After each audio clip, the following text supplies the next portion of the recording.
दद्दा देखऊ बिनसन हारा, जस देखऊ तस करहु विचारा। दसहूँ द्वारे तारी लावे, तब दयाल के दर्शन पावे।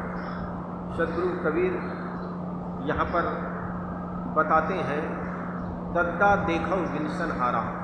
द अक्षर के माध्यम से सद्गुरु कबीर अपना उपदेश आदेश फरमाते हैं कि हे लोगों, हे साधक, दद्दा देखऊ बिनसन हारा। ये संसार विनसन हार है, सतत नष्ट हो रहे हैं, सतत परिवर्तनशील है। इसमें कभी किसी को सुख मिलने वाला नहीं, कभी कोई तृप्त हुआ नहीं, रोज बदल रहा है। यहाँ किसको अपना कहते हो? कोई न तेरा अपना, माया की नगरी है जीवन एक सपना। जिंदगी देखते देखते एक दिन निकल जाती है। बच्चा एक दिन बूढ़ा हो जाता है, बच्चा एक दिन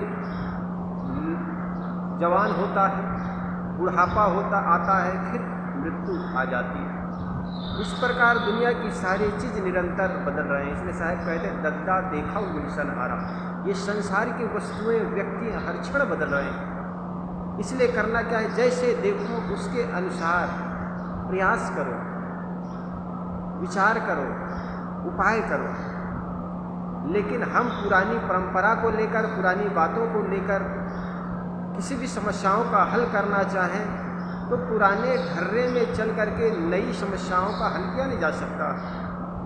हमारे संतजन एक बड़े मनोरंजक कहानी सुनाया करते हैं। एक टोपी व्यापारी थे।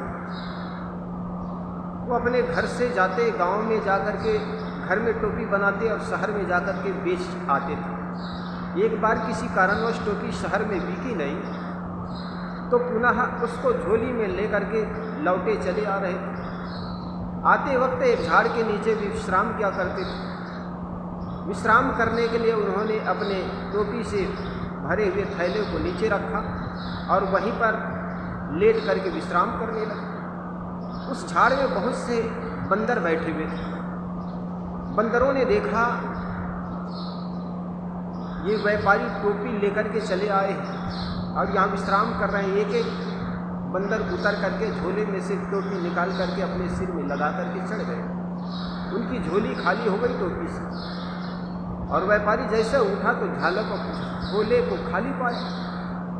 उन्होंने सुन रखा था कि बंदर जो बड़े नकलची होते, उन्होंने अपने सिर के टोपी जैसे ही निकाल करके फेंका तो सारे बंदर अपने सिर की टोपी निकाल करके फेंकने लग गए और फेंकने के बाद व्यापारी ने सारी टोपी उठा करके झोली में डाल करके चलता वहाँ। कहा जाता है उनके बच्चे, उनका लड़का कुछ वर्ष बाद वो भी टोपी का व्यापारी हो गया। क्योंकि बाप जो सीखता है वही बेटा सीख जाता है। घर में जो जो क्रियाकलाप माँ बाप करते हैं बच्चे वही सीख जाते हैं। और माता पिता के कृत्यों को देख करके बच्चे ज़्यादा सीखते हैं, सिखाने से कम सीखते हैं। बहुत कम ऐसे बच्चे होते हैं कि बाप के लकीर को छोड़ करके कुछ और कर जाए, और बाप भी बहुत कम ऐसे होते हैं कि अपनी लकीर छोड़ करके कुछ और सिखाना चाहे। तो उनका बाप जब बूढ़े हो गए तो बेटा व्यापारी बन गया और वो भी व्यापार टोपी का करने लग गए। शहर में बेच करके आता, झाड़ के नीचे, वृक्ष के नीचे विश्राम करता और घर चला जाता। एक दिन ठीक वैसे ही वह विश्राम कर रहे थे, बंदर झाड़ से उतरे, टोपी एक एक ले करके पहन करके फिर झाड़ में चढ़ गए। अब समय बीत गया था, आदमी तो का भले मानसिक स्तर बदले ना, लेकिन बंदर बदल चुके थे। जैसे ही वो व्यापारी का बेटा जगा तो देखा टोपी तो सब झोले खाली हो गए, टोपी बंदर पहन करके नाच रहे हैं। उन्होंने सुन रखा था, बेटा ने कहा था बेटा देख कभी कोई बंदर टोपी पहन करके ले जाए तो अपनी टोपी निकाल करके फेंक देना, चूँकि बड़े नकलची होते। तो उनको अपने पिता की बात याद आई और अपने सिर के टोपी निकाल करके जैसे फेंका तो बंदरों में से एक बंदर जिनके पास टोपी नहीं थी, उन्होंने झट से उतरा और टोपी लेकर के चढ़ गया ऊपर। तो ऐसा होता है, आदमी बड़ा नकलची होता है। लेकिन बंदर जो है ना बदल गया था, लेकिन व्यापारी का लड़का बदला नहीं। तो ठीक ऐसे ही हर समस्याओं का पुराने समाधान मत करो। हमारे बाप दादे ऐसे चलते थे, दिया के नीचे वे भोजन करते थे। आज तो बिजली के प्रकाश है, उजाले में आदमी भोजन कर लेता। तो पुराने परंपरा के अनुसार हम लकीर का फ़कीर बने ना रहें। तो साहब कहते हैं दद्दा देखो विल्सन हारा। हे लोगों, हे साधकों, हे मनुष्यों, देखो ये संसार बड़े प्रवर्तनशील है, विनसनहार है, विनशने वाला है, नष्ट हो जाने वाला है। आजकल दिन कई कभी अस्थिर ना ही शरीर, कहे कबीर का सपांच हो कांचे बाचन नीर। सदगुरु कबीर कहते आज काल दिन कई कभी अस्थिर ना ही शरीर। साहिब कहते ये शरीर अस्थिर स्थिर रहने वाला नहीं। कहे कबीर कांचे बासन कैसे रखू नीर। कच्चे बर्तन में, कच्चे मिट्टी के बर्तन में किस प्रकार के नीर रखो। टपका लागा फुट गया कछु ना लागे हाथ। सदगुरु कबीर कहते कछु ना आवे हाथ। ये टपका जरा भी ठोकर लगेगी फूट जाते। इसलिए करना क्या है, जस देखो तस करो विचार। जैसे देखो समाधान कैसे हो सकता है उस पर विचार करो, चिंतन करो और वैसे जीवन जीने की एक सलीका अपनाओ। तो साहब कहते दद्दा देखो विल्सन हारा, जस देखो तस करो विचारा।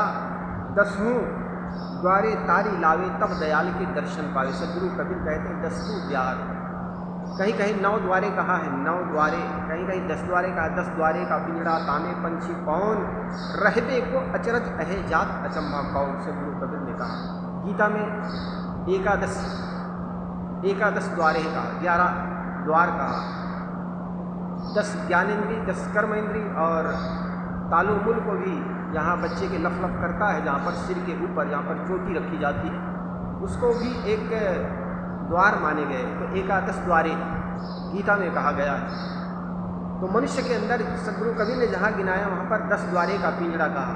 हमारे शरीर में 10 द्वारे। साहब कहते हैं 10 द्वारे, 10 द्वार को तारी लावे तब दयाल के दर्शन पावे। साहब कहते हैं जब 10वें द्वार में आदमी साध लेता है और मन को ध्यान चिंतन में लगा लेता है तब दयाल के दर्शन पावे। दयाल का मतलब ऐसा नहीं कोई भगवान दयालु है तो आपको दर्शन दे जाएगा।